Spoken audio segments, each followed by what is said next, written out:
I have a question form submitted by one of the jurors. It's juror number 155. It's not a question, but I'm going to mark it as question form number 42, which is the next number in terms of the question forms. It reads as follows. Suggestion for monitor use. Attach a second mouse to the computer that the witness can use to point to the pictures. Change the mouse pointer to a larger one. The witness can look at his or her screen and use the normal microphone. So I read it. I'm not going to... It's a good suggestion. I thought about it, Your Honor, but I thought it was too complicated for us to handle. We're gonna build a suggestion box.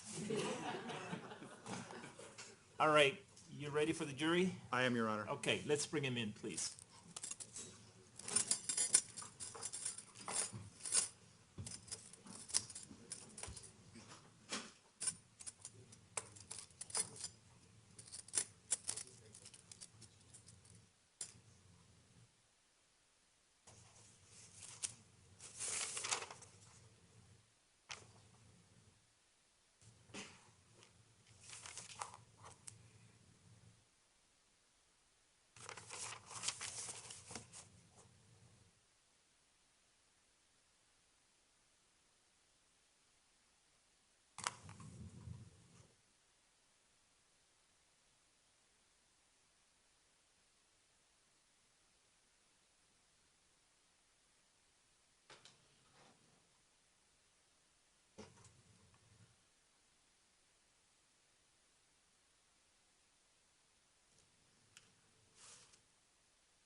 Please be seated, everyone. The record should reflect that the jury has joined us again. Welcome back, everyone. Mr. Orman, before the break, you were in the middle of your direct examination of Special Agent Gumbiner, and so you may proceed with the rest of your direct examination. Thank you, Your Honor. Special Agent Gumbiner, in a minute I'm going to ask you about a conversation that you had with the defendant, with Detective Apple being there in the afternoon of July 20th.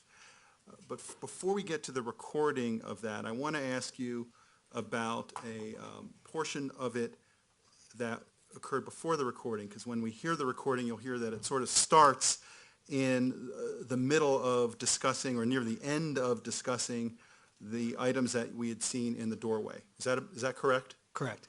So I want to ask you about the little bit of time before that. Did he discuss with you, the defendant, did he discuss with you what that was in the doorway? Yes, regarding the booby trap, he did. Did he tell you what the liquid was in the thermos? Yes, he did. What was that? Glycerin. Did he tell you what the black powder was in the frying pan? Yes, he did. What was that? Potassium permanganate. And as a person, an explosive bomb technician, does that mixture do anything? Yes, it does.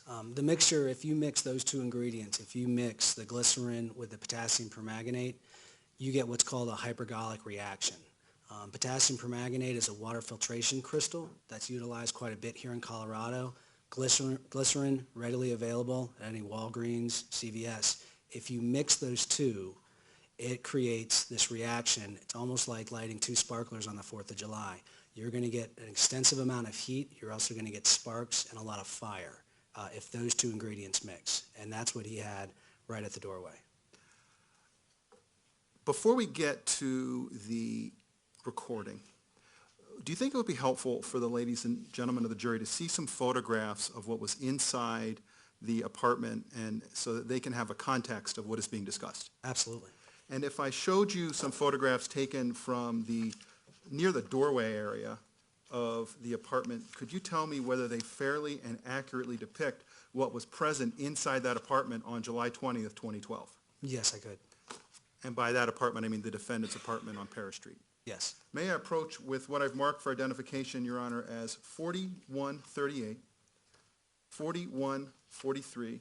Actually, I'll go in numerical order. I had sort of rearranged these. 3951, 4138, 4143, 4144, 4145, 4146, 4148, 4162, and 4163.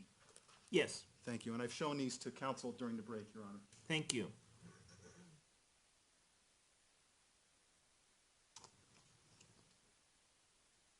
Take a look at those and tell me if they accurately depict what was present inside the defendant's apartment on July 20th, 2012. Yes, they do.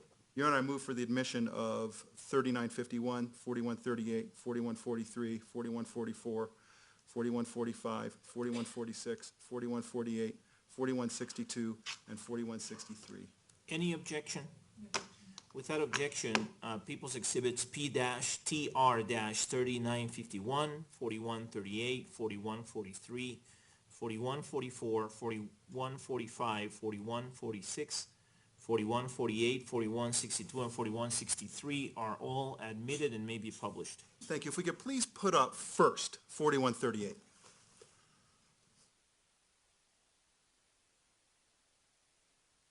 Now, we're looking through the apartment door, is that correct? That's correct. Now, is the thermos containing the glycerin still present when this photograph was taken? No, it's already been removed. But is the pan that we just discussed with the potassium permanganate in it present?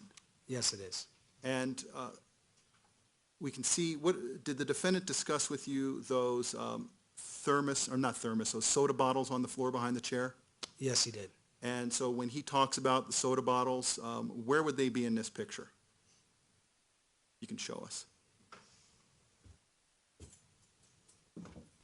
So these would be the Sprite bottles filled with gasoline inside his apartment. Okay, if we could now go to 4144, and if you can just stay there.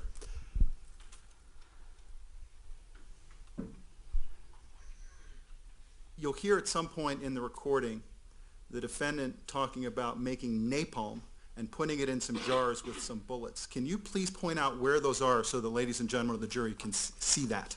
Sure. There were 3 jars that he filled with napalm. You can see 2 of them in the picture here. One large jar on this chair and one large jar on this chair. And in the bottom of the jar is the napalm the defendant put in those jars. And then he also, I think, in your discussion, talked about putting some thermite that he'd made on top of those jars, just so the ladies and gentlemen of the jury can see, where is he talking about there? Correct. You can see on top of the jars there's a half shell. Inside this shell is improvised thermite, and right underneath it is smokeless powder that he had placed in the jars. If we could please move to 4145. Would that be a close-up of the middle jar? I don't need you to describe it, just tell me if that's what Yes, that it is. would. And 4146, please.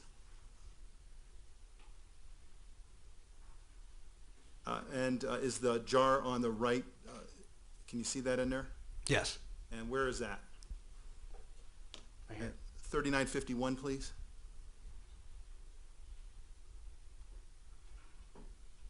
And is that the third jar that you were talking about? That is the 3rd jar on the TV stand. Correct. At 4148, please.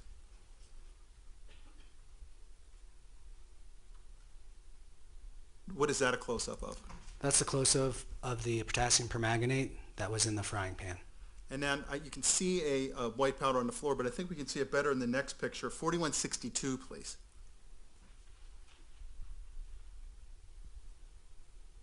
And you see a sort of a white powder on the floor there in a zigzag pattern? Yes, I do. And I think the defendant talked about that. Did he talk about that in the video? I'm sorry, in the audio? Yes, he did. What did he call that? Ammonium chloride. And then if we could actually stay with that one for a second, I think at some point, does the defendant talk about placing air fresheners in the apartment? Yes, he did, to mask the odor. And can we see those? To mask the odor of the gasoline. And can we see those in there? Yes, right here. And you also see 2 additional ones on the floor and 1 on the chair. Okay, thank you. We don't need to show any other photographs at this time. Thank you.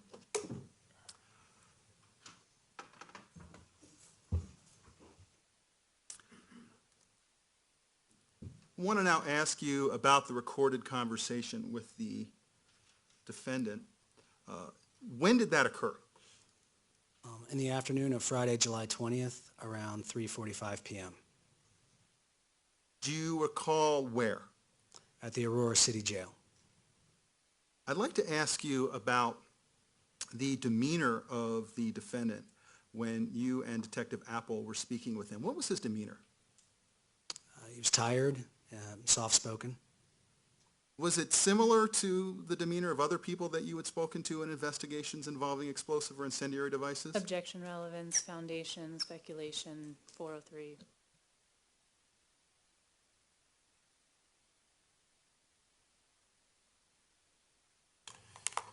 Why don't you approach?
All right, the objection as to relevance is overruled, but the objection as to foundation is sustained. You can establish further foundation. Thank you. Special Agent Governor, in your time as a FBI Special Agent bomb technician, have you had the opportunity to interview suspects in cases of suspected explosive or incendiary devices? Yes, I have. How many times do you think? Multiple. I couldn't put a number on it, but More or less than 20? less than 20. More or less than 10? Probably less than 10. How many do you think? I would say 6 to 7. 6 to 7. And when you observed the defendant's demeanor, was it similar to the, and I'm only asking about the demeanor, was it similar to the demeanor that you had observed in other suspects for explosive or incendiary devices? Yes. May I approach the witness, Your Honor? Yes. And I'm going to show you what has been marked for identification as People's Exhibit 1023A and 1023B.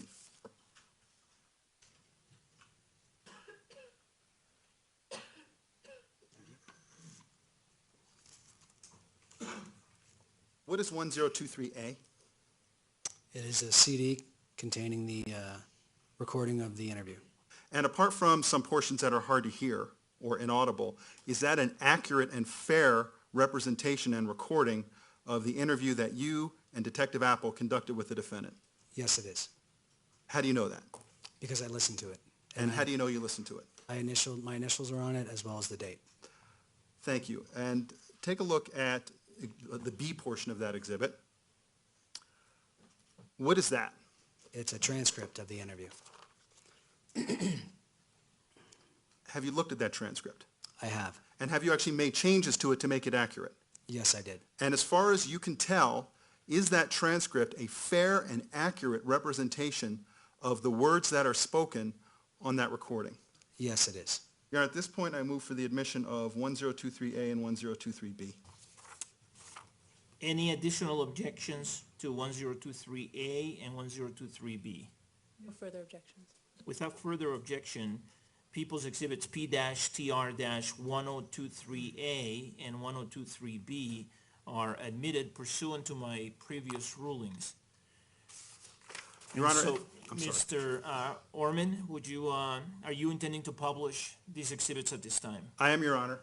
All right, with that then, members of the jury, I'm going to give you a cautionary instruction, and if you would hand those transcripts to my staff, please. And for the record, Your Honor, I have 24 copies that I'm going to hand to your staff. Great, thank you.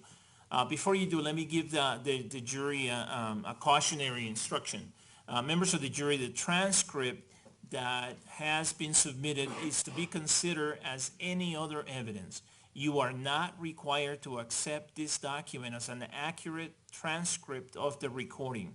Rather, it is up to you to assess the accuracy of the transcript. After you listen to the recording and review the transcript, you can accept all of the transcript, part of the transcript, or none of the transcript. You are the final judges of the contents of the recording. Does everyone understand that? And everyone's nodding their head yes. Great. With that then, Mr. Orman, you may tender the transcripts to my staff, and Ms. Gerlings will then distribute them to the jury.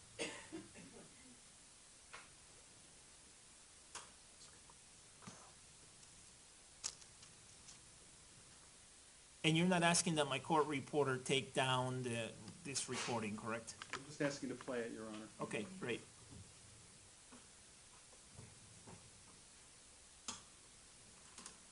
Yes.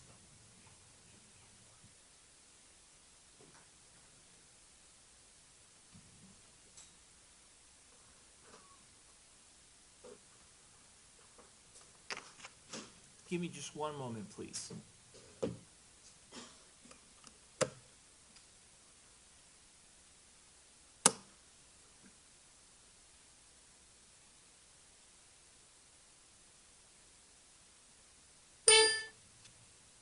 Does everybody have a transcript? Does anybody not have a transcript? No, nobody's raising their hand. Okay.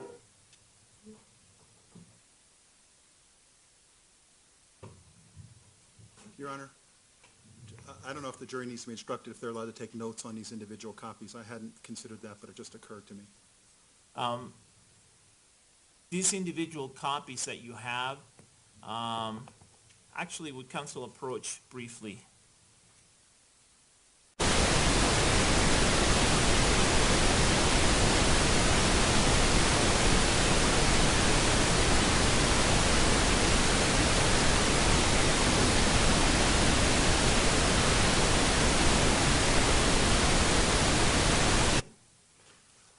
Members of the jury, at the end of the playing of the audio recording, we will retrieve your individual copies of this transcript. I have admitted the transcript into evidence, but your individual copies of it will be retrieved. And so don't take any notes on these copies. If you want to take notes in your notebooks, okay? All right. With that, you may publish Exhibit 1023A.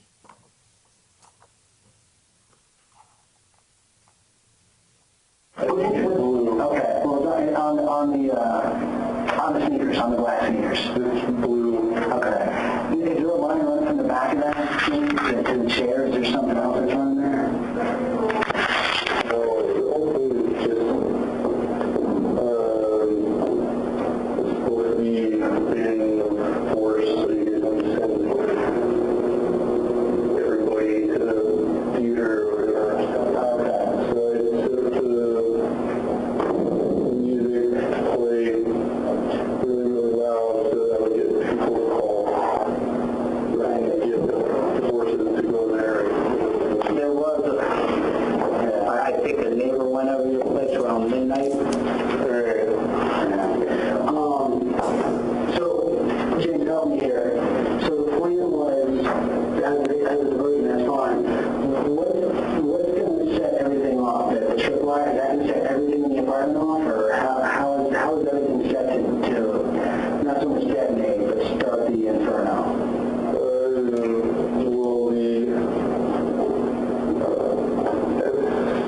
Will the fireworks remote system, AV and C and D, it has all the wires going in on top of the fridge. Right. And you guys disable that already? No, we haven't done anything. Did you get the transmitter? Where is the transmitter at? I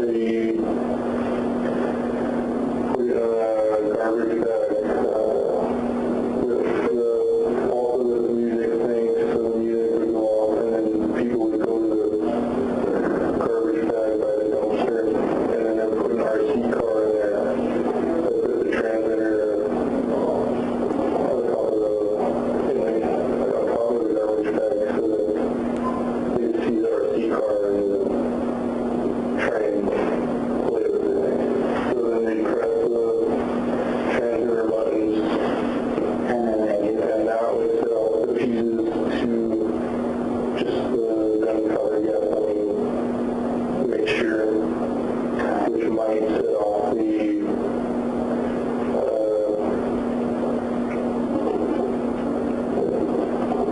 thermite in the middle. Is that within that hole? There's, I put the thermite in that corner of the head of the hole. Right, yeah. And then I also put it on top of each one of the shells of the door. That way it would go through and then down to the and then the magnesium ribbon from the middle mortar pedestal thermite. There's magnesium in there too? I had two magnesium ribbons. One is one that I chopped up into flakes, I guess, and spread it around so if you spray water on it, it's going to screw my shit up. So magnesium is and then you crunch some of that up and spread it out? I'll just cut it. I didn't powder it. Okay, so you just crunch it. It's flakes of ribbon. Yeah. And that was magnesium ribbon, right? Finch, that you crunched up and sprinkled throughout the Yeah. Not throughout, just in that main room? there. Everything's right there. So, and you also sprinkled some of the thermite on the glass jar sitting on the chair, right? Each of the three, there's three glass jars. Yeah, well, we really haven't gotten to it because, like I said, we're very concerned about the people and we didn't want to do anything You didn't just have them leave the apartment or anything. we have people that have left most of your apartment building lot of people, there's a lot of bystanders. We're trying to get people out of the area, which are doing a good job of it. It shouldn't go that far. I know, but that's James, and I appreciate you telling me what you got, and that's why we're here. So I'm going to be able to make sure that no one gets hurt. So let me ask you, James. So there's 3 of the jars. One's on the seat right in the main room. The other one's over by the seat. The computer chair and the wooden chair. And then there's the Where's the chair? you really didn't. We haven't, I mean, we peeked, we put a camera in there, but I don't have access to the full. Towards the northeast of the computer chair. And all of those have gasoline. All the jars have the same stuff in it with the ammunition. Yeah. And what was exactly is that, James? 40 caliber, and I don't remember if it's 223 or 556. And what liquid did you put in there? You put gas? I put in gas, and I only put napalm, and then it seeped down, and then I put it again. You said napalm? But the thing is napalm, I did this polystyrene, gasoline, napalm bead. And what else? So you put that in there, that's the clear kind of sludge stuff. What did you put on top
had gas in them on the floor. They did, but they popped and I sure. And then the 3-inch ones had black powder smokes. Okay. All right, so that's, now let me ask you this, James. You talked about leaving the remote in the dumpster. It's not in the dumpster. People will always leave their trash outside the dumpster. And so that's where you left it? Behind the dumpster, from the view, I guess, from opening it.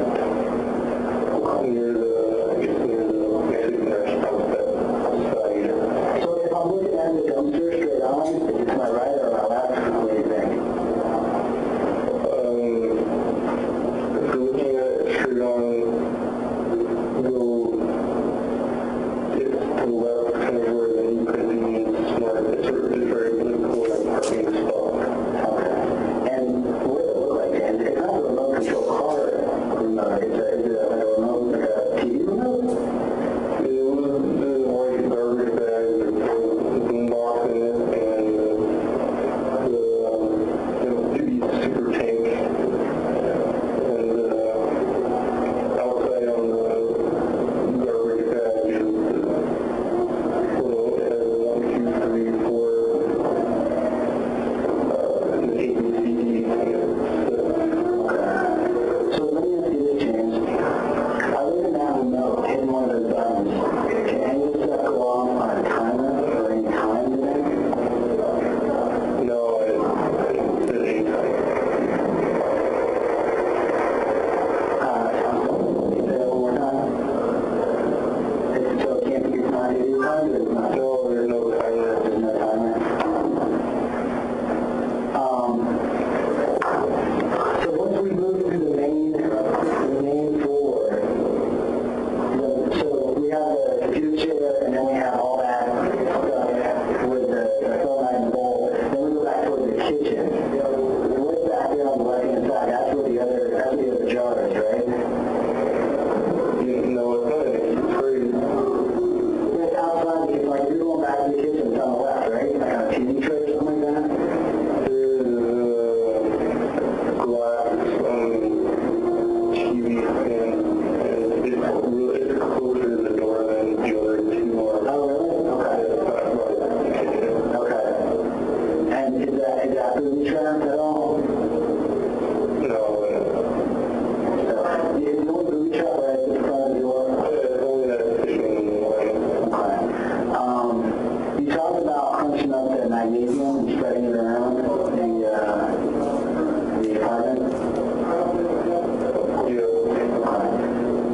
What about the aluminum powder and coal ash and ammonium nitrate?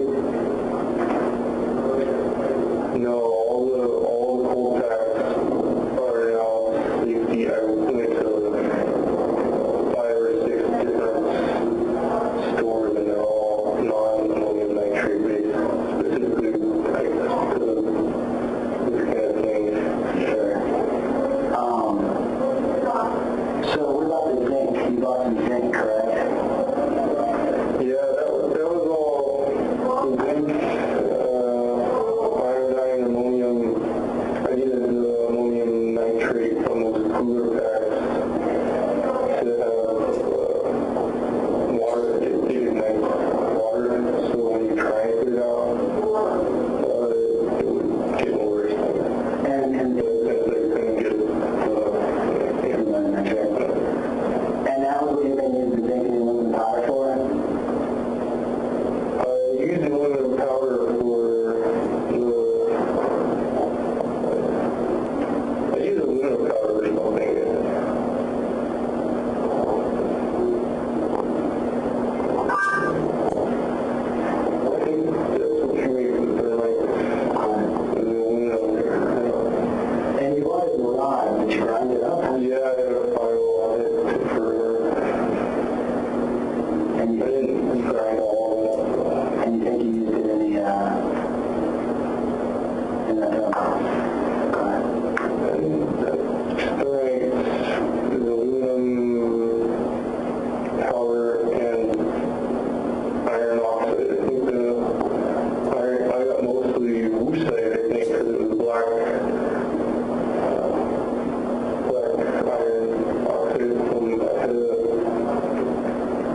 table salt, and that's to catalyze the rough reaction.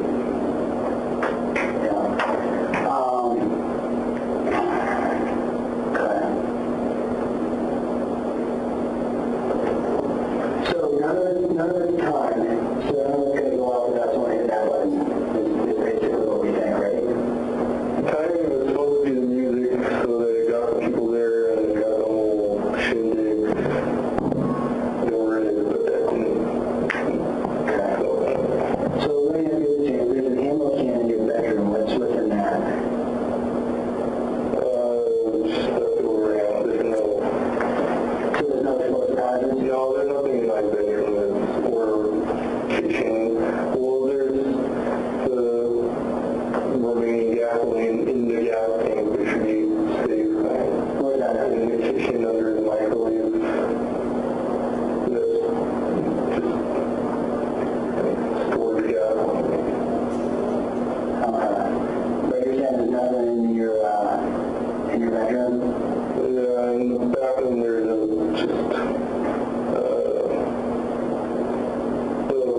torch on top of a magpul yellow, or not magpul, some like propane tank thing, but it's not connected to anything, it's just, So it's a propane tank, it's just a blue torch that's just sitting there. and that's in the bathroom? Yeah.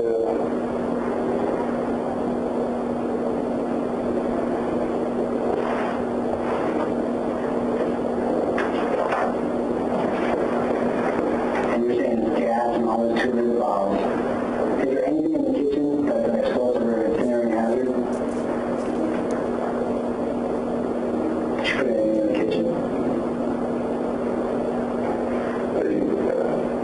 No, I don't think I left anything. Okay.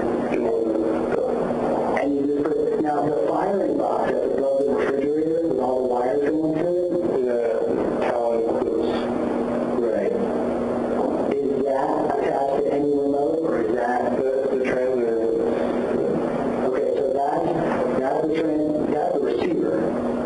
The transmitter goes from the dumpster when somebody goes to play with RC car or whatever, Right. and then it's off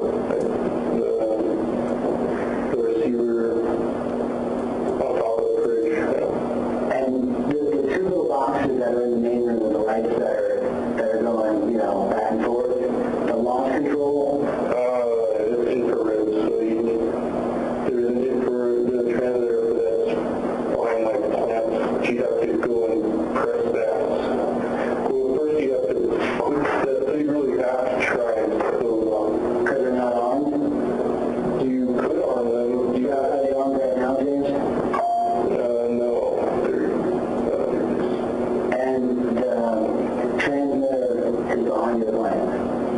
Yeah, and those clips are 9 to 1/4 inch fuse that I tested. They only 9 on those clips. They don't? No, only the quick fuse and the other is the green fuse. Those big fuses don't ignite with those clips. And when you say big fuse, what do you mean? Explain that to me. The ones sticking out of the 6-inch serials. Okay, and that's what you're going to White and red and cardboard. So, the transmitter is behind your plant. What plant? Like, if you walk in the I only have one plant. so if you walk into the way, That kitchen table. There's the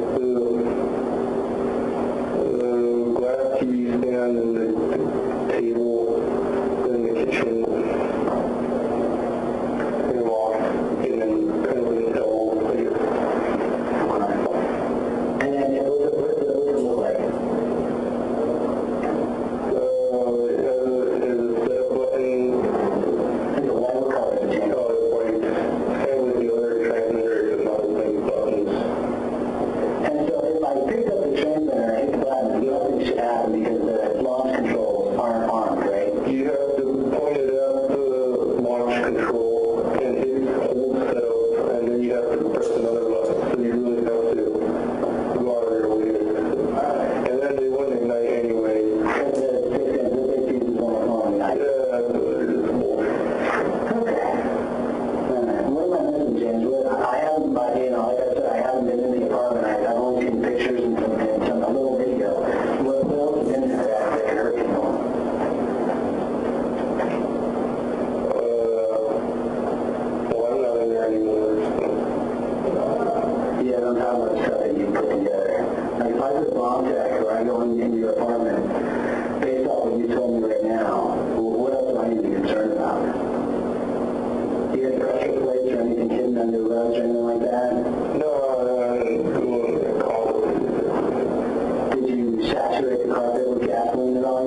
garbage bag with a boombox in it, right? Yeah, the boombox made a CD, 40 minutes of silence, so I had the boombox playing before I left that way, and then the song would come on afterward, and splitter software to make real loud. The boombox isn't loud at all, so the computer was the loud one, so that's why they would. Okay. But the boombox had LEDs, so you could actually see through the garbage bag. And that was outside, James? This is between the number 10 parking space and the dumpster space. But of course, the computer's in your apartment. That's what made the noise, right? The computer makes the initial noise. I set that for 25 minutes silence and then noise. And then the boombox is 40 minutes. So they discover the thing so they're 25 or slightly later and they go to check it out. Hey, James, the transmitter again, you said it's white with 1, 2, 3 on it, they left outside of It's the just got one number, then you've got 8. it's white? And I wrote a little card room So would you say it's about that size or bigger or smaller? that size, and there's an antenna, but it's all the way down there on the other side. Okay. And it's supposed to have 200-meter range radio frequency control, 434, I don't remember the frequency, but Probably 200 or something like that. 434.37 or something ridiculous. Megahertz, okay. And so you look outside of the card, it says room on it? Yeah, so I had the RC car, and then I had the thing to leave it, play the RC car via the transmitter. Now, that box up above the fridge, that's what this is going to. Yeah, Okay. That box above the fridge, is it plugged in or is it running off battery? How is that thing running? it's got a battery. So it's not plugged into the wall socket or anything? No,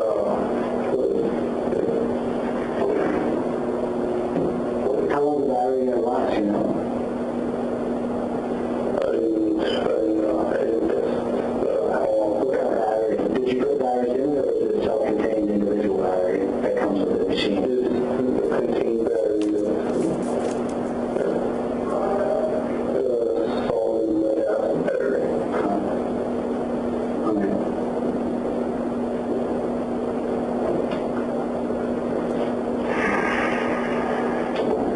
James, anything else you can think of if I put guys in our apartment that I need to be aware of?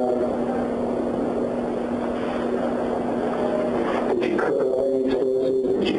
So all I'm seeing here, there's nothing that's going to go boom? Those little bullets and that's not really like it. Yeah, you didn't make any ammonium nitrate, you didn't make any high explosives. No, I mean, I really don't know.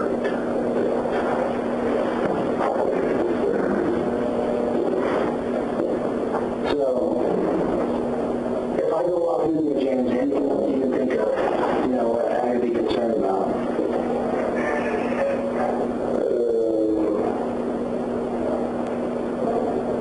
Well, the music still playing? Pretty loud. Is there anything attached to your computer? Any wires or anything running to your computer? No. And the gasoline in the 2-liter bottles, that was going to be just, were there fuses going into that? I couldn't really see. Those are just to make fumes.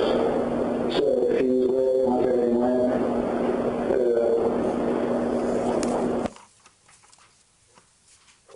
For the record, the prosecution just finished publishing Exhibit P-TR-1023A. At this time, Ms. Gerlings, would you collect the individual copies of 1023-B, P-TR-1023-B. That be in the transcript, please. And while she's doing that, would counsel please approach?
Members of the jury, I need to give you a limiting instruction.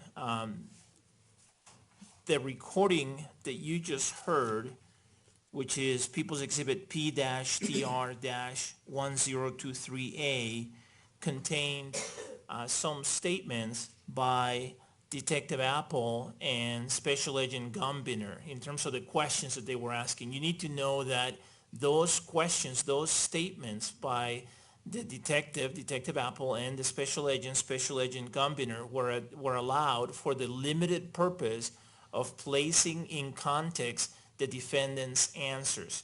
And similarly, yesterday you watched a videotape of an interview conducted by Detective Mel and Detective Apple. Any statements or questions by those two detectives in that videotaped interview were allowed for the limited purpose of placing in context the defendant's statements. So the statements that were made out of court by those detectives in the videotaped interview yesterday and the audio recording that you just heard today are not allowed and have not been admitted for their truth. Does everybody understand that? And everybody's nodding their head yes. Okay. You are to consider those questions and statements only for the limited purpose that I indicated to you that they have been allowed. You are to consider those questions and statements for no other purpose. Understood? And everyone again is nodding their head yes. Great. Thank you. All right. Mr. Orman, you may proceed. Thank you. Just a few questions left, Special Agent Gumbiner, based on what we heard, and I want to just clarify a couple things. At one point, the defendant talks about making napalm by mixing together styrofoam and gasoline. Do you recall that? Yes, I do. What is napalm? Napalm is a jelly-like substance, jelly-like gas that's very flammable that sticks to whatever it's placed to. And is that a way to actually make napalm, to mix styrofoam and gasoline? Yes, it is. There is a discussion in the conversation about some type of launch control box on top of the refrigerator in the kitchen. Do you recall that? Yeah, we refer to that as the pyrotechnic firing box. Okay. Can we please put up 4144?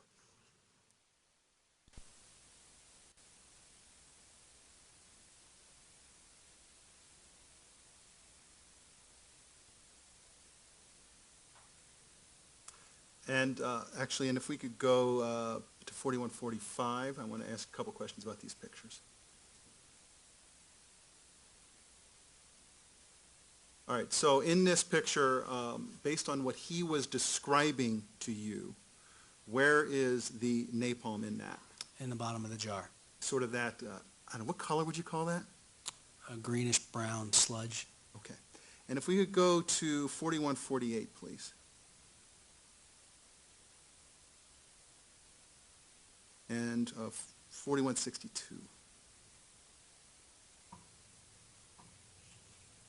Okay, now we can see here in this photograph a bicycle. You see that bicycle? Yes. And around the corner to, like if you walked to that bicycle and took a right, what would you find there? That's his kitchen, and his refrigerator would be right behind that wall. Now, would it be fair to say that you couldn't send someone in there over all that stuff to go take a picture of the refrigerator with that box intact? Correct. So would it be fair to say we don't actually have a picture of what that looked like before you guys took care of it? Correct. And would it also be fair to say that the way you took care of it was to blow it up? Yes, it would. You talked to the defendant about a mortar and pestle. Remember that? Yes. Where is that in this picture? If you can see it. Hold on. Yeah, and please use the microphone and the pointer.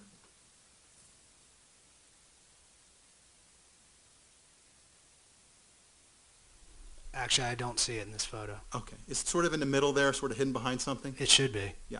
And then there was you can sit down again.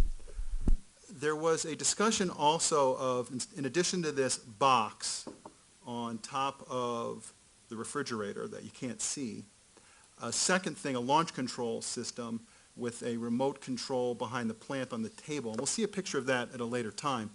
But is that launch control device that the defendant was talking about with the remote control behind a plant on the table visible in this picture? Yes, it is. Where is that?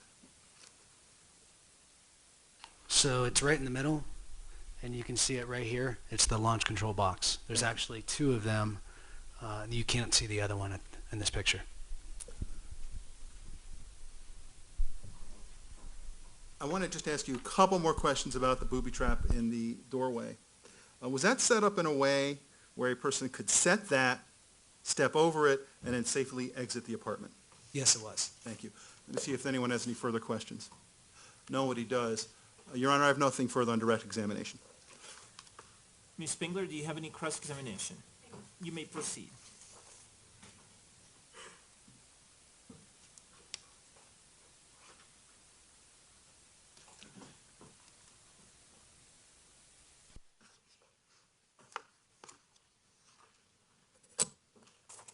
Good morning. Good morning.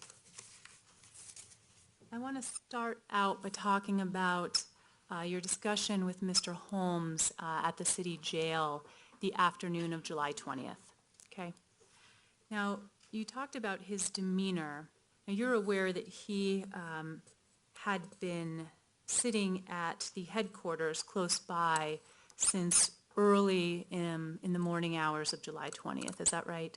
Yes, I was. Okay. And you described him, I think, as tired, Yes. quiet, Yes. soft-spoken at times. Yes. His demeanor was matter of fact.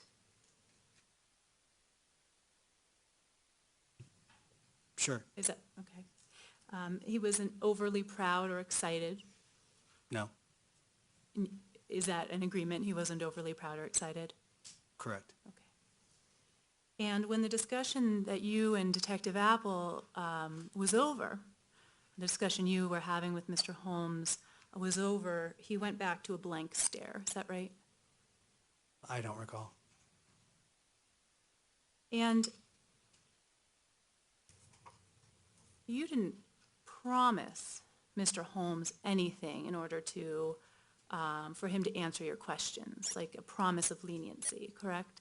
No, we were there to talk to him about the officer safety and public safety around his apartment.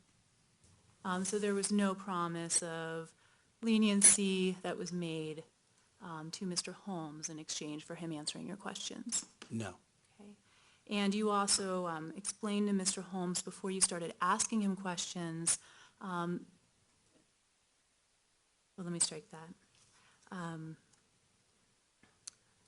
As you mentioned about public safety, that was explained to him beforehand, correct? Correct. When we entered to talk to him, we said we were there just to talk to him about his apartment and the safety of the public around the apartment and the officers that were dealing with the apartment and what was inside. As well as men and children in the area. Everybody. Excuse me, women and children in the area. Correct. And Mr. Holmes answered all of your questions, Yes, he did. and there was no question that he refused to answer. No, he did not.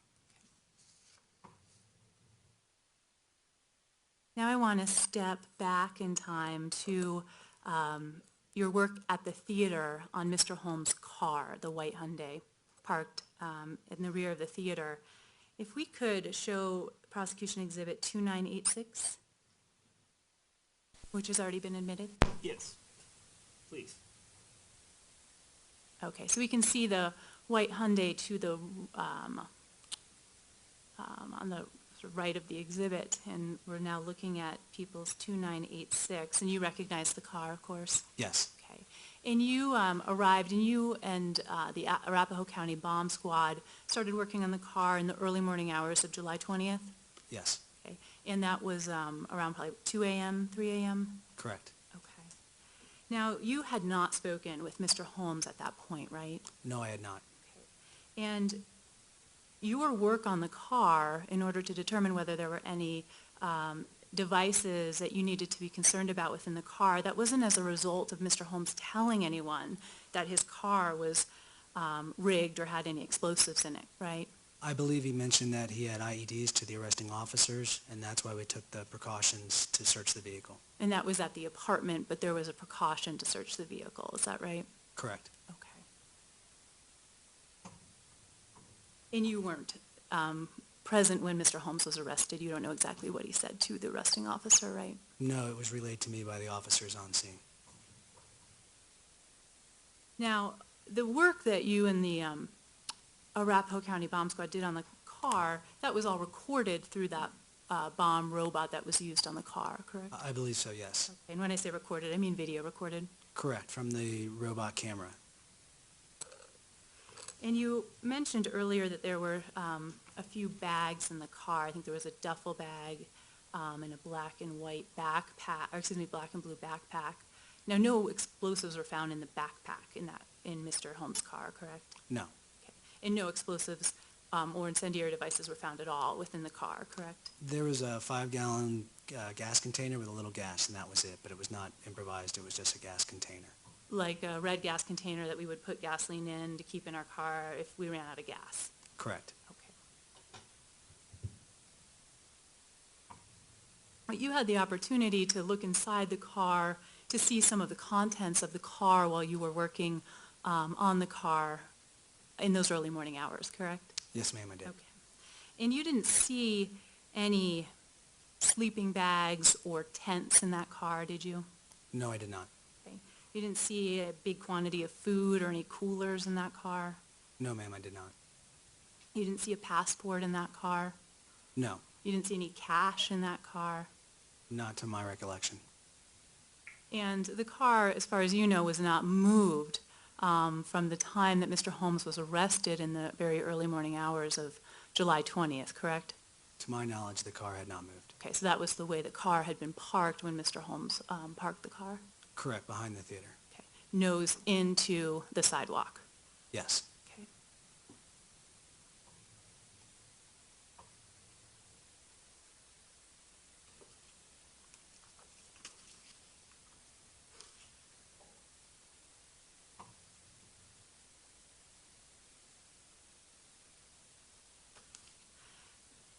Now, I want to step forward to the time that you spent at Mr. Holmes' apartment at 1690 Paris Street, but before I do that, I want to talk with you a bit about your background in education.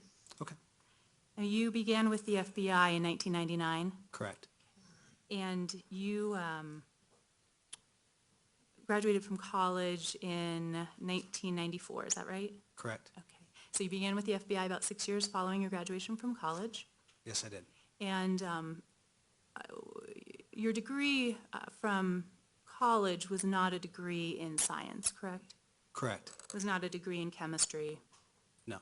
not a degree in forensic chemistry No. or engineering, No. not a degree in chemical engineering. No, it was in business. It was in business, okay.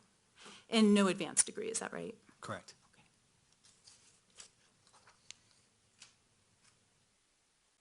You attended the hazardous device school in Alabama once you were employed by the FBI? That's correct. And that is a school that's a required attendance for everyone in the country who becomes a certified bomb technician, right? That's correct. Okay, that's a 6-week course. Yes, ma'am. Okay, and that's run by the Federal Bureau of Investigation, or the FBI? It's run jointly with us and the United States Army. Okay. And you described earlier that you're taught how to render safe devices or suspected devices at the school. Yes. And by rendering safe, what that means is really to take the suspected device or hazardous material and to destroy it. Is that right? No. In layman's terms, it's to defuse the device. We don't always have to destroy the IED or the incendiary device. Our attempt is to defuse it and keep as much evidence as possible. Okay. And you also learn about robot operations at the school as well. Correct. That school was not, and is not associated with a National Fire Academy in Maryland, right? No, it's not. It's not a course in fire investigation. No, ma'am, it is not. I shouldn't say course, it's not a school in fire investigation. No, it's not. Now I want to take you to your time when you arrived at Paris Street. You arrived at approximately 6:30 in the morning, Correct. And that was following your work at the theater? Yes. And when you arrived on scene, you weren't the only FBI supervisor that was on scene? I'm not a supervisor, I'm just a special agent. There was a assistant special agent in charge that was on scene as well. He was the supervisor. The Adams County Bomb Squad was on scene when you arrived? Yes, ma'am. And the Denver Bomb Squad was at the apartment when you arrived? I believe so, yes. Or they arrived shortly thereafter. And some of your tasks, excuse me, some of the tasks that you had at the apartment, excuse me, included coordinating the FBI resources. Correct.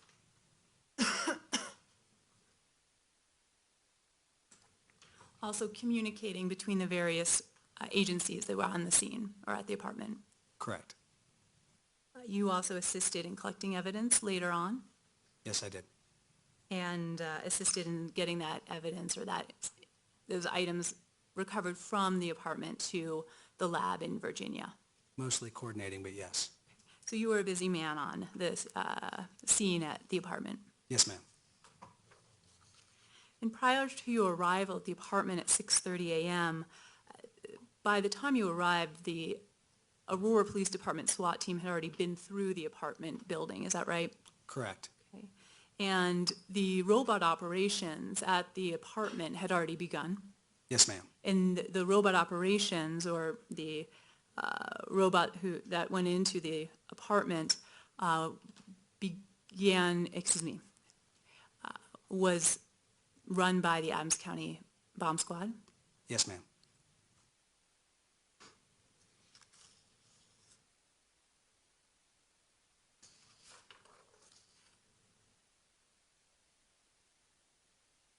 And you did not actually enter into the apartment until the following day at about 3:30. Correct. And I mean 3:30 p.m. The following day on Saturday, July 21st. I believe it was around 3 o'clock in the afternoon. Okay. And by that time, the frying pan had already been removed. Yes. The cooler had been removed. I'm sorry, I don't think the frying pan had, the thermos had been removed. Okay. The jars that we saw in those photos, those had been removed. When we entered the apartment, no, they had not. Okay. We manually removed those. You were part of the removal of those items? There were multiple bomb technicians on scene, and we were all part of removing the explosive hazards from the apartment, sampling, and then taking the explosive hazards to the demo range. Now, ultimately, the thermos and the frying pan, that was disassembled and removed by the robot safely, correct? Correct. And all of the devices were disarmed, either through manual work or through the robot? Correct. And none of them ever exploded? No, ma'am.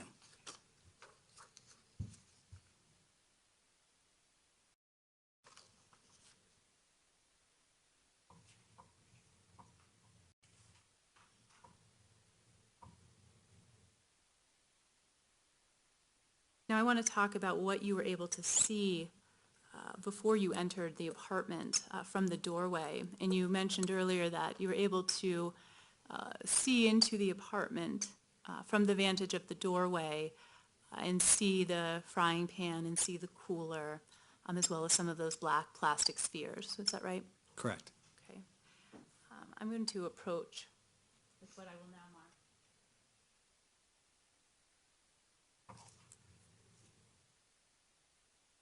As Defendant's Trial Exhibit 2,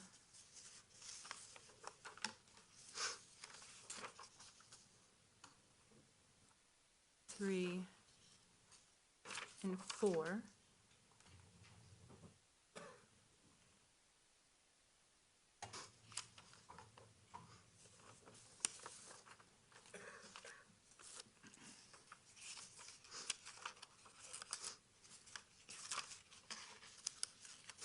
And I'm showing the prosecution what has been marked as Defendant's Exhibit 2, 3, and 4.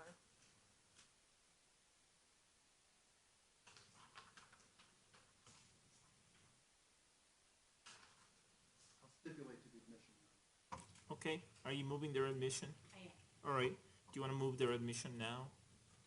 All right, defendants exhibits D-TR-2, 3, and 4 are admitted, and you may publish them whenever you get to that point. Go ahead, you may approach.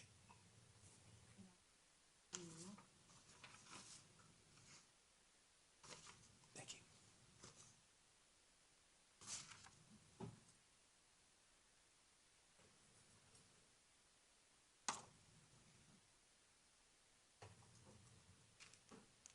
If we could publish defendants 2, please.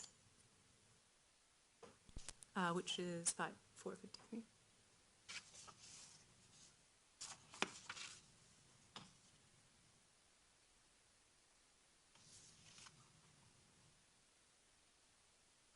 Do you recognize defendants 2? Yes, Okay, and that's a view into apartment number 10 at 1690 Paris from the doorway? correct. Okay. And one of the first things you can see from the doorway by the couch is the frying pan and the thermos that you described earlier, correct? I don't believe the thermos is in the photo. I think it's already been taken out of the picture. You see the frying pan? Yes, Okay, and that's where the thermos was also located? yes, Okay. You also can see from the doorway a number of soda bottles, Sprite bottles. Is that right? yes, You can also see from that doorway a number of those black plastic shells that are in the first cluster, the middle of the living room. yes, You can also see from the doorway before you enter the zigzag of white powder. yes.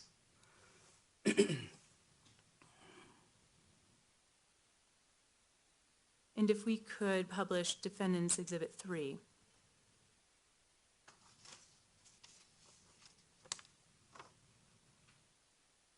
Do you recognize the apartment that's shown in Defendant's Exhibit 3? Yes, Okay. And this is a vantage point from the window of the living room? correct. Now,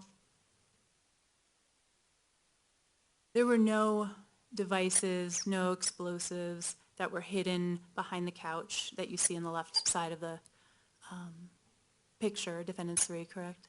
Behind the couch, no, there was not. Nothing in any closet, No.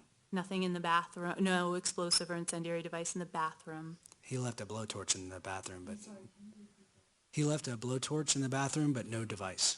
And the blowtorch wasn't connected to anything. No, Okay, it was just facing out on the bathroom floor. correct. And nothing hidden in his bedroom. No,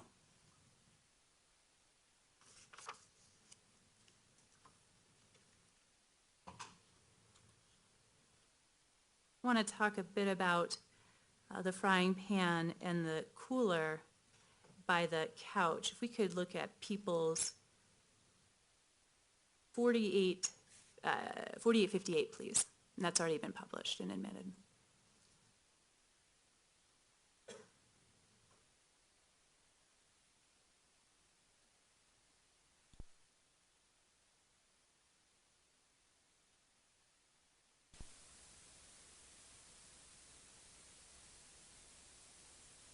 Now, on the left side of this photograph, you can see the fishing line coming down at an angle. Is that right? correct. Okay, now if we could see people's 4857 and see where that starts from.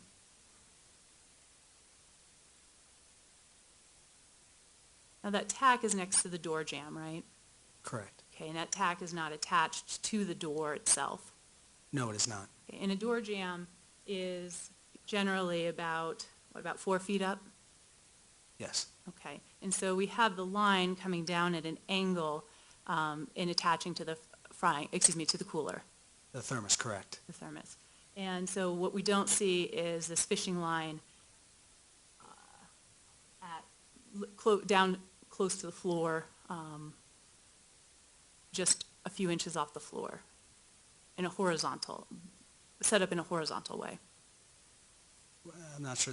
So the fishing line goes from the door jamb at 4 feet and then goes down to about a foot off the ground attached to the thermos, probably half a foot, 6 inches. right? So what we're not seeing is the fishing line next to the floor going across. In a straight line.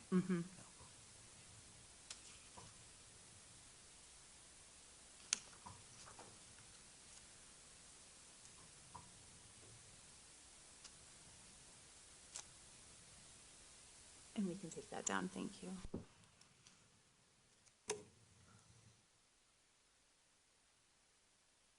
The white powder in the zigzag pattern at the front entrance, that is not a chemical that's commonly used in explosives, correct? Correct. Okay. It is not a chemical where if you step on it, it's going to ignite or explode. No, it would not.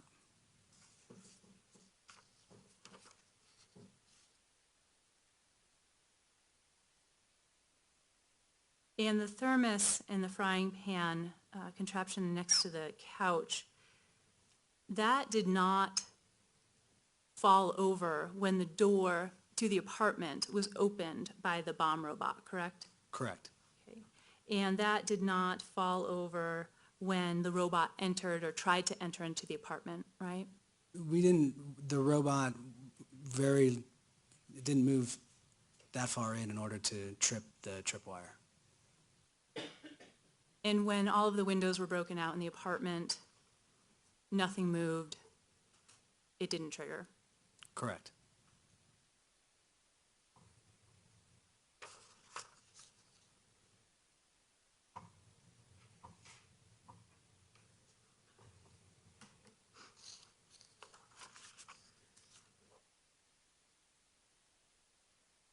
I want to talk about the launch control and the firework initiating device that was located on the top of the refrigerator. Okay. Both of those, or all three of those, are pyrotechnic or fireworks firing boxes, correct? Correct. And so as an example of that, if you go to a fireworks show and you are going to set off fireworks, they would be sort of connected into those initiating systems and then could be released one at a time. Correct.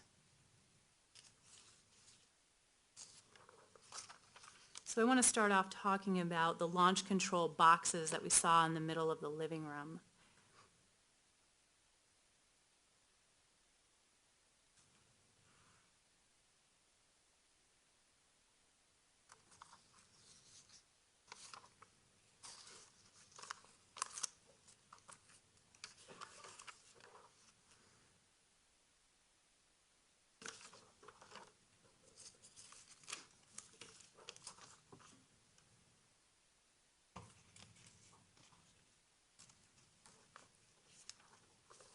And I'll hand the prosecution, which has been marked as defendants exhibits 5 and 6. Stipulate the admission, Your Honor. Are you moving their admission, Ms. Spengler? I am. Okay. Defense trial exhibits D-TR-5 and 6 are admitted and may be published, and yes, you may approach. Thank you. We could publish defendants exhibit 5, which is 840. You see the box to the launch control in the middle of that cluster on the living room floor, and that's like a receiver, right?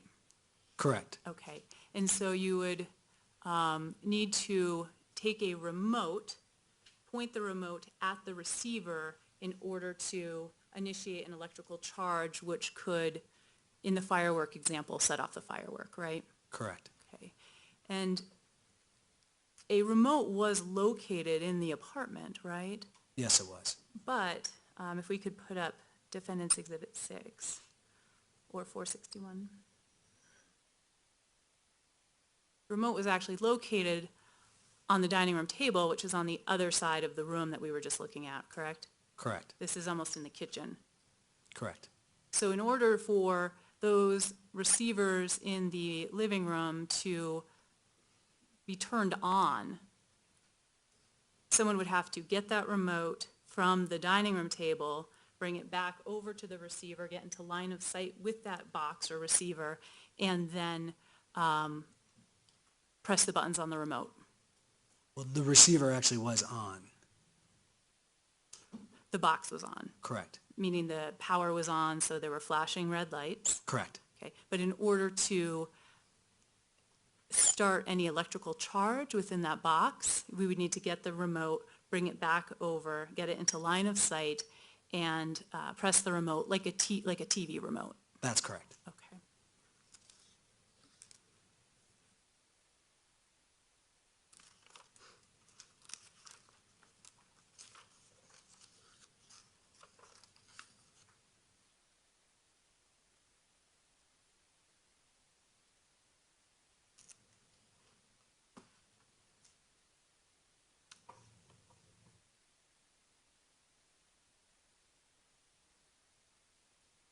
And regarding the firework system on top of the refrigerator,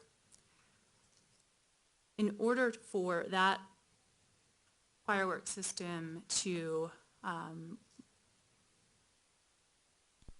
be set off, that remote was actually taken down 3 flights of stairs and placed by a dumpster. Is that right? Correct. Okay. Along with a remote control car. Correct. Okay, and we'll hear more about that later.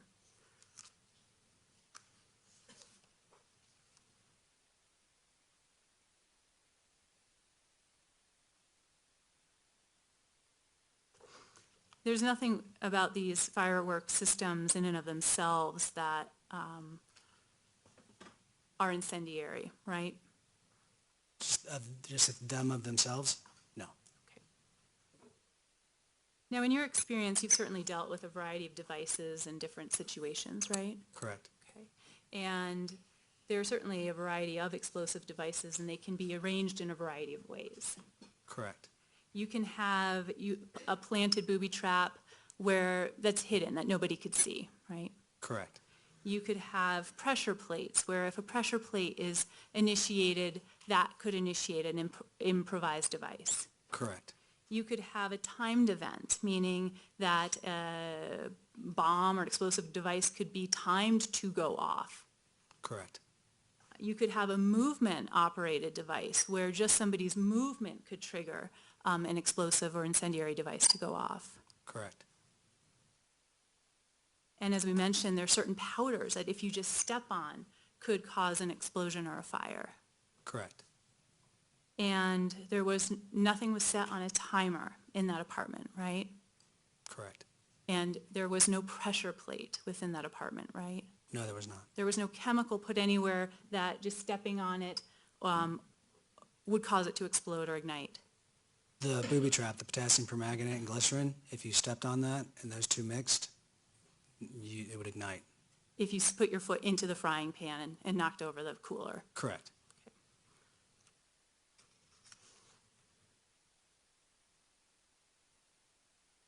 Nothing set up that could be triggered by movement. Well, again, the booby trap, if you moved into the apartment and hit the fishing line, that would cause the whole apartment to explode or catch on fire.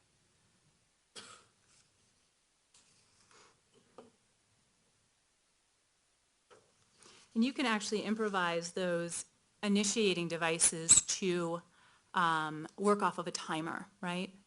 The ones that he was utilizing, I'm sure it can be done. I don't have the knowledge. I'm not familiar with both of those initiating systems. And that wasn't done. Those were not working off of a timer. No, they were not.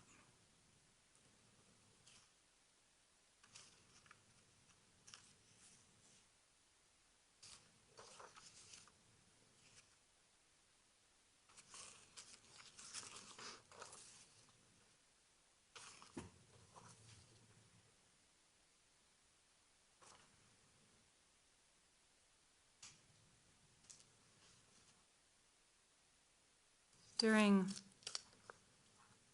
the conversation that you were having and the questions that you were asking of Mr. Holmes later on July 20th, he told you that there was a fireworks system or initiating system on the top of his refrigerator, right? Correct. And indeed there was, right? Correct. And he told you that there were some plastic spheres in the living room that he tried to have, that were contained gunpowder and gasoline, right? Correct. And you found those. Yes, we did. He told you about the glass jars and exactly where they were located, right? Yes. And you found them where he said they would be located. Yes. He told you about the mortar and pestle jar or bowl with the cut up magnesium and the improvised thermite, and you found that bowl. Correct. He told you about that white powder at the front door, and of course you found that white powder at the front door. Correct. He told you about some half shells, half plastic shells along the living room wall, and you found those half shells along the living room wall. Correct. He told you about the blowtorch not hooked up to anything in the bathroom, and you found that blowtorch in the bathroom. Correct. He told you that there was a container of gasoline, a red container of gasoline in the kitchen, and you found a red container of gasoline in the kitchen. Correct. He told you that he'd used a metal bowl when he was combining styrofoam and gasoline, and you found that metal bowl. Correct.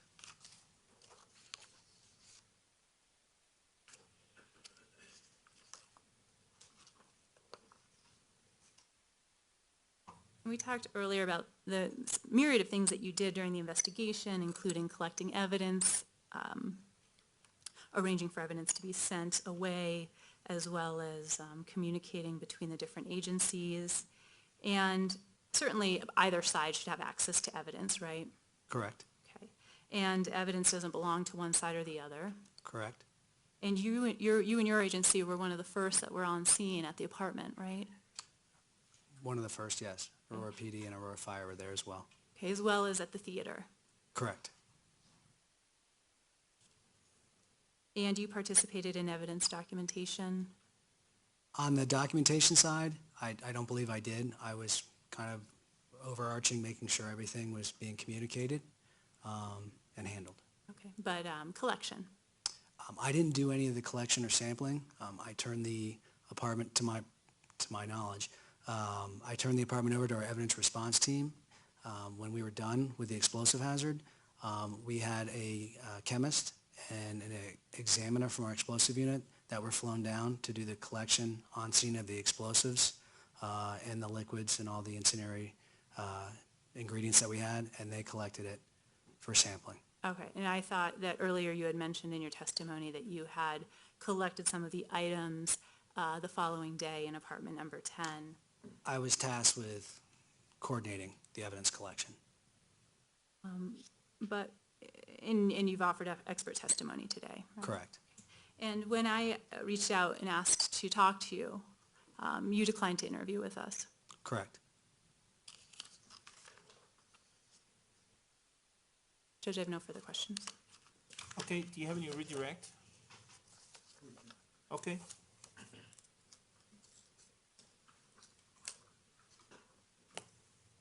And Your Honor, if I could ask to put up Defense Exhibit 5, please, which has been admitted.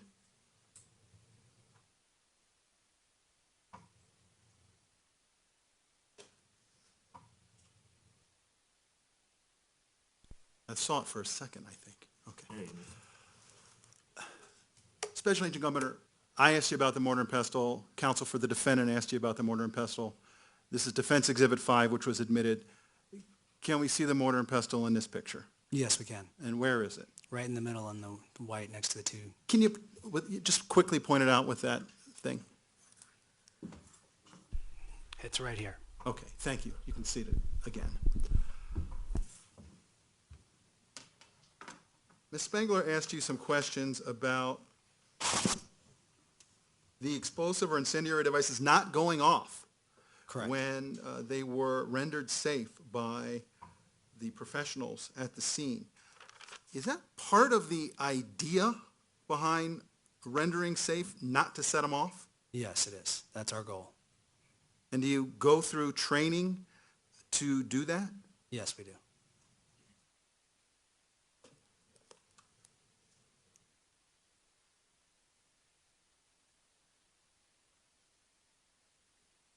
Ms. Spengler asked you a question about the booby trap device not being set off when the door was opened to the apartment. Do you recall that question? Yes, I do.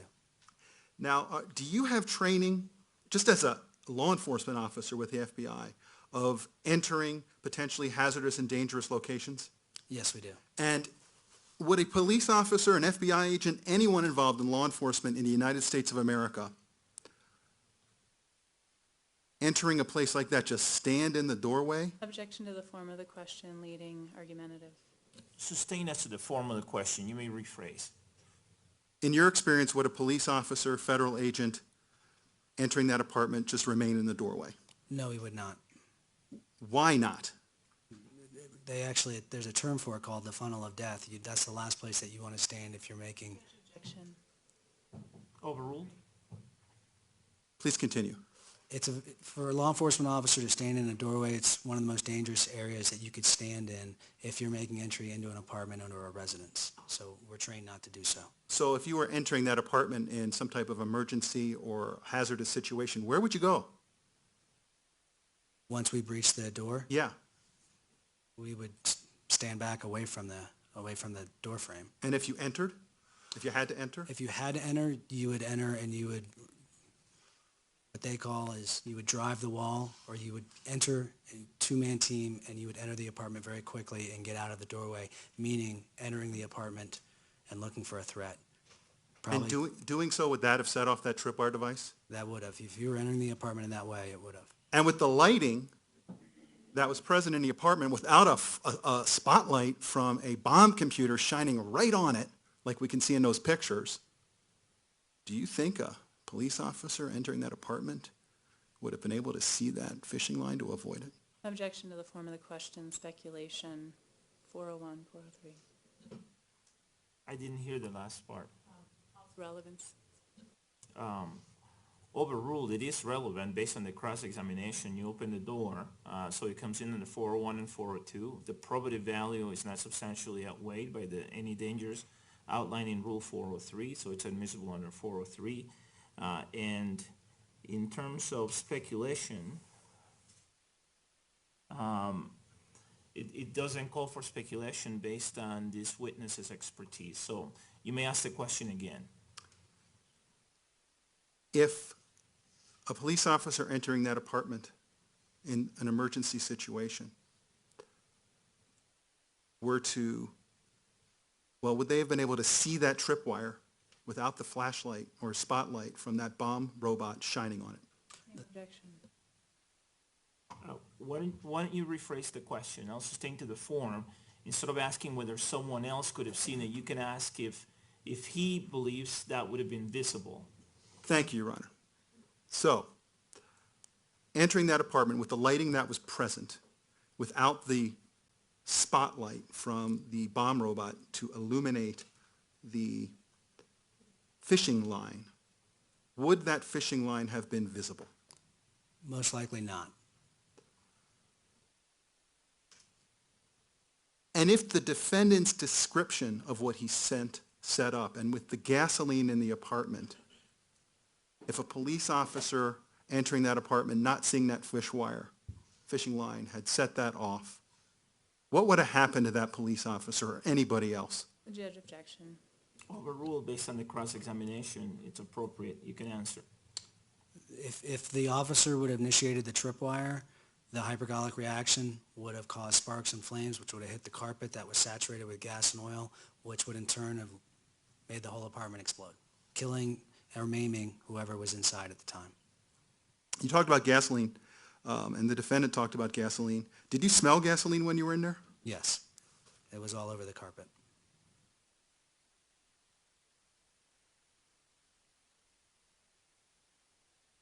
When you were talking with the defendant, did he make any statements along the lines of, you know what, it's not really explosive, it's not really going to start a fire, it's all just for show?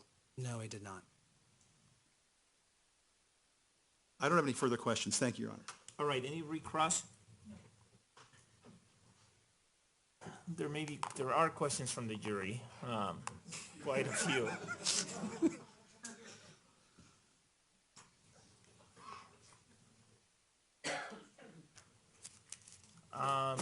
You know what, it might be most efficient to take our lunch break and have us go through all these. Is the witness available after the lunch break? Yes. All right, so why don't we do that? Why don't we take our lunch break? Let's take an hour and a half. The lawyers and I will take a little less than that. Folks, I want to remind you that you cannot discuss anything going on in the proceedings during the breaks. You cannot start forming opinions about the case. In other words, you cannot start deliberating privately about the case. You cannot obtain any information about the case from outside sources. You cannot do any investigation or research about the case. You cannot visit any locations mentioned in the trial. You cannot obtain any information from media reports about the case.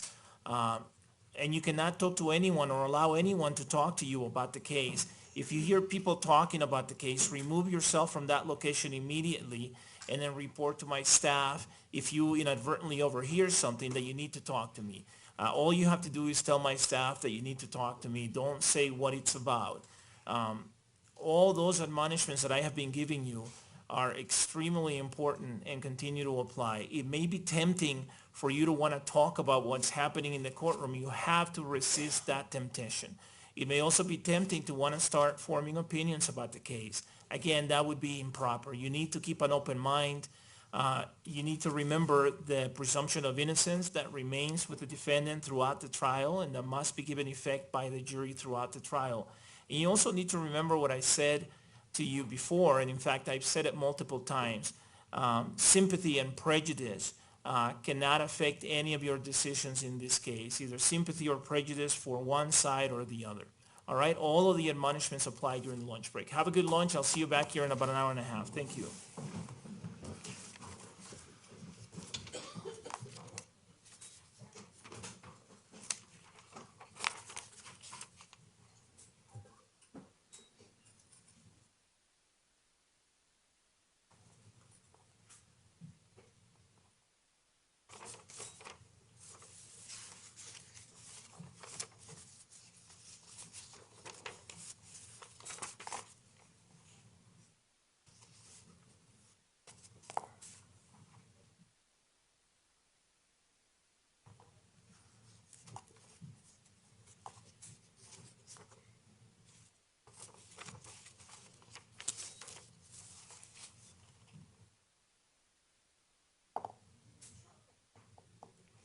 The record should reflect that the jury has left the courtroom now. What I propose, folks, is that we take our lunch break and we take an hour and 15 minutes and I have you back 15 minutes earlier so we can go through all these questions. Is that okay with everyone, the people? Are you sure that's only 15 minutes worth of questions, Your Honor? I think we can fly through these in 15 minutes, yeah. All right, is that okay with you, Ms. Spengler? Yes. Okay, all right, thank you. The court will be in recess then. I'll see you back here in an hour and 15. Thank you.